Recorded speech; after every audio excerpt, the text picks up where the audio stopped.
faire une vidéo pour présenter mon livre, le premier tome du livre En trop, qui rassemble les 2 premières années d'un travail de 4 années au total sur les gouttes d'eau.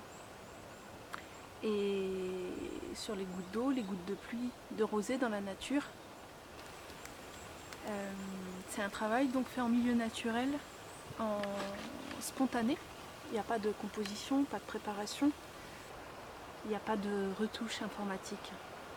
Et c'est très important pour moi de le préciser parce que l'intention n'est pas du tout la même quand on fait une composition ou quand on retouche informatiquement les photos ou quand on cherche à aller à la rencontre de ces merveilleuses gouttes d'eau et de cette nature.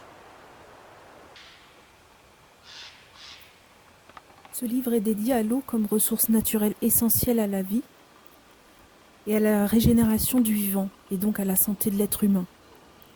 Et pour vous dire à quel point ce travail photographique dédié à l'eau n'est pas un simple amusement, c'est que je suis engagée au quotidien pour économiser ma consommation d'eau et protéger l'eau dans son intégralité, qu'il s'agisse de la mer-océan, des cours d'eau des forêts, des stations d'épuration, des nappes phréatiques, etc.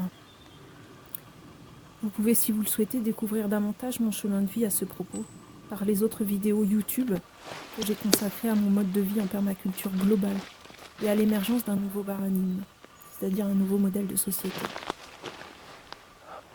En trop, c'est une invitation à découvrir tout son monde émotionnel profond. C'est aller à la rencontre de la surprise dans la nature. C'est découvrir, comprendre, se laisser surprendre par la nature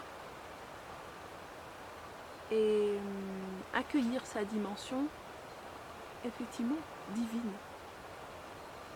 La nature, elle a pour moi une dimension divine, au même titre que tout ce qui est en vie, et même peut-être au-delà. On a peut-être une conception encore restrictive de ce qu'est la vie, mais ça c'est une autre question.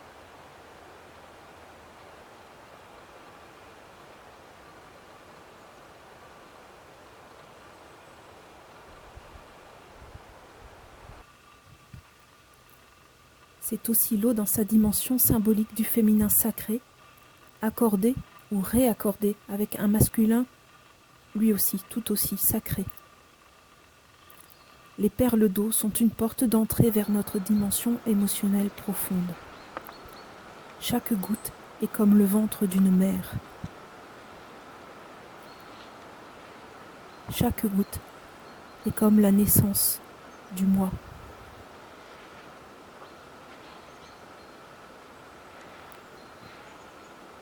Alors dans ce livre, j'y ai mis différents chapitres en fait de découverte et de travail.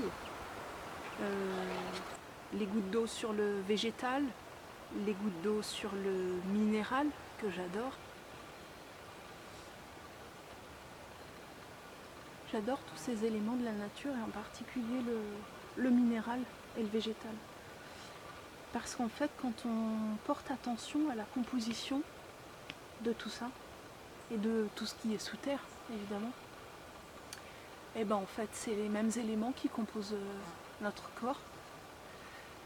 Donc, il n'y a pas de différence entre une roche, une poignée d'humus et un être humain. Nous sommes faits des mêmes éléments. C'est chouette, non ?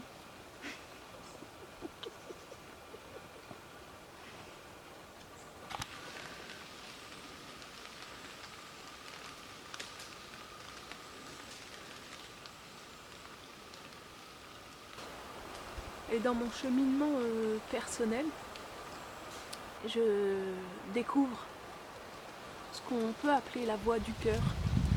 Et la voix du cœur, pour moi, c'est la voix qui engage concrètement une vie quotidienne dédiée à la nature, au respect de la nature. Voilà, la voix du cœur, pour moi, c'est celle de la nature, de la protection de la nature. Lorsqu'on écoute son cœur, on se met en accord avec la nature. Et à partir de là, tout devient conscience de ce qu'on fait en tant qu'être humain, de la manière dont on se comporte vis-à-vis de cette nature, à chaque instant, c'est-à-dire à chaque chose que l'on fait dans notre quotidien, on se doit d'être conscient de l'impact que ça a. Cette voix du cœur, elle nous invite aussi pour moi à la paix entre les individus. Ce travail sur les gouttes d'eau, il pourrait, en un certain sens, ne pas être signé de mon nom, même si ça m'a nourri et que je m'en nourris au sens propre comme au sens figuré, mais je veux dire par là qui me dépasse complètement. Il y a une dimension universelle, évidemment, dans l'eau.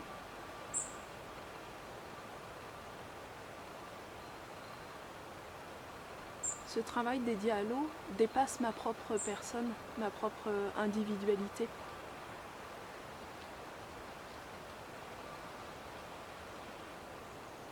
Et en fait, c'est parce que ça dépasse ma propre individualité que ça invite à la paix. Parce qu'à partir du moment où on lâche l'orgueil de son ego personnel, on se connecte à ce qu'il y a de plus universel dans la vie et dans l'humanité. Je suis un prolongement de la nature. La nature, elle est un prolongement de moi-même. Et ça vaut aussi pour l'humanité tout entière. C'est-à-dire qu'un autre être vivant, un autre être humain, c'est une partie de moi-même.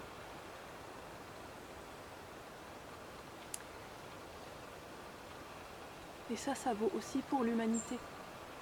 Parce qu'un autre être humain que moi, c'est en fait un prolongement de moi-même. En chaque individu, je suis un peu.